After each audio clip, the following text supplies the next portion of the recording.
Ya, sama halnya dibahas tadi oleh Pak Kapitra begitu, jika dibandingkan dengan kasus penistaan agama tadi juga ditayangkan begitu, Arswendo begitu, itu juga menyinggung Nabi Muhammad SAW juga langsung begitu ditahan. Nah, untuk kasus Ahok ini sebenarnya seperti apa sih Pak? Kalau kita lihat pengalaman penegakan hukum, kasus ini adalah kasus sensitif untuk mencegah akibat dari perbuatan ini, baik secara sosial maupun politik, maka pelakunya langsung ditahan. Ya. Artinya apa? Negara ada dalam perbuatan ini. Ketika orang melakukan perbuatan, negara ambil suatu tindakan yang tegas. Tadi kita lihat termasuk yang di Temanggung dan sebagainya, hanya memasukkan satu ayat, itu dari itu 25 tahun itu. Okay. Tetapi kasus ini tidak. Dicari pembenaran-pembenaran. Mulai dari proses penyidikan, nggak ditahan. Di kejaksaan juga nggak ditahan. Di pengadilan juga tidak tahan. Jadi bisa dinyatakan pembenaran yang memang dipaksakan begitu Pak Kapitra? Pembenaran yang tidak benar. Atas apa? Atas kesamaan perlakuan di mata hukum. Okay. Ini azas yang paling penting dalam penyelenggaraan negara dan penegakan hukum. Tapi ini diabaikan. Sehingga dia dengan bebasnya mempertontonkan diri bahwa dia adalah seorang yang strong, orang yang sangat kuat. Sehingga dia tidak punya efek jerah. Okay. Begitu dia tersangka, dituduh kita yang ikut aksi 4.11 dibayar 500.000. Habis terus menerus begitu. Baru kemarin habis cuti diaktifkan kembali, harusnya sudah diberhentikan. Lalu menyerang umat Islam, menyerang masyarakat, memilih berdasarkan agama, melanggar konstitusi. Maka muncullah bantahan dari Menteri Agama, dari Majelis Ulama. Di pengadilan juga begitu, mengkriminalisasi para saksi, padahal saksi dilindungi oleh undang-undang. Yang boleh mengatakan keterangan palsu itu hanya majelis hakim. Semua mau dicoba diperalat, tanda kutip, penegakan hukum yang lain, supaya orang takut bersaksi. Kena lagi kepada Kiai Ma'ruf Amin, diperlakukan seperti itu.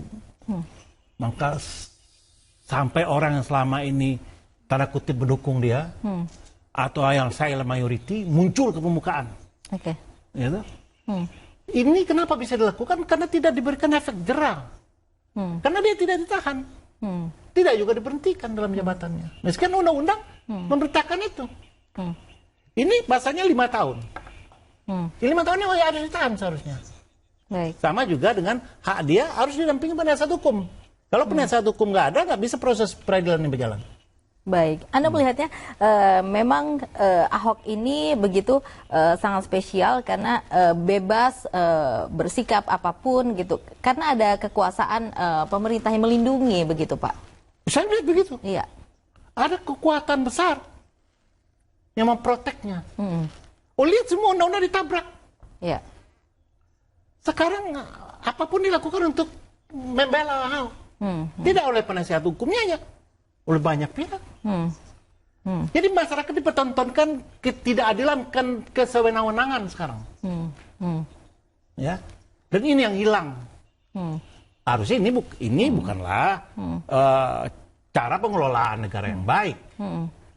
Karena transparansi nggak muncul di sini. Ya. Baik. Ini tidak melakukan harmonisasi. Dan ketika memang secara jelas dan gamblang begitu, mungkin masyarakat juga melihat adanya perlindungan dari pemerintah begitu Pak Kapitra. Apakah Anda tidak mungkin menyinggung begitu pemerintah agar memang tidak bersikap tidak netral terhadap kasus Ahok ini?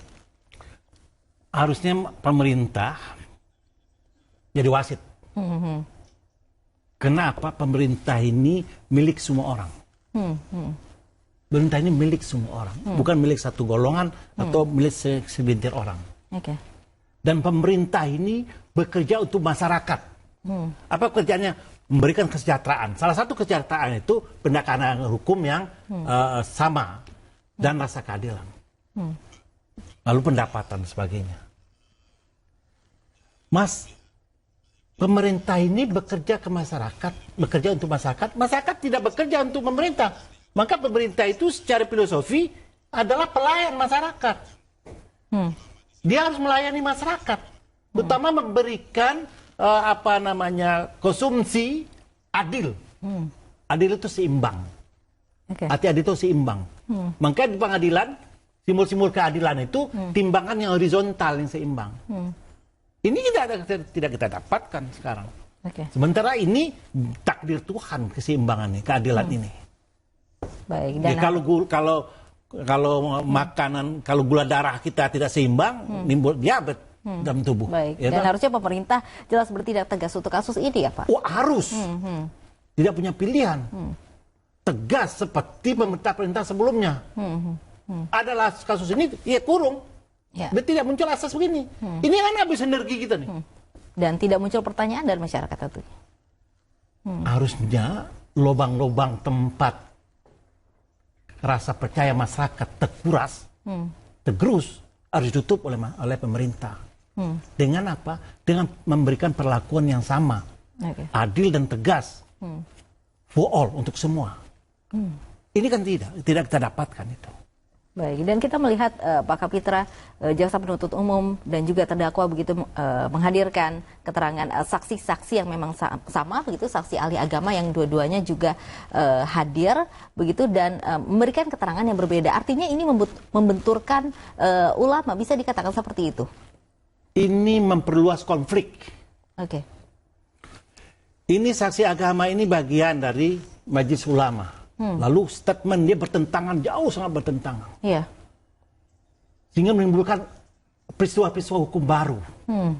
Terus-menerus beranak pinak ini. Ya, sangat mengkhawatirkan. Harusnya setelah ini ditutup oleh kekuasaan yang ada.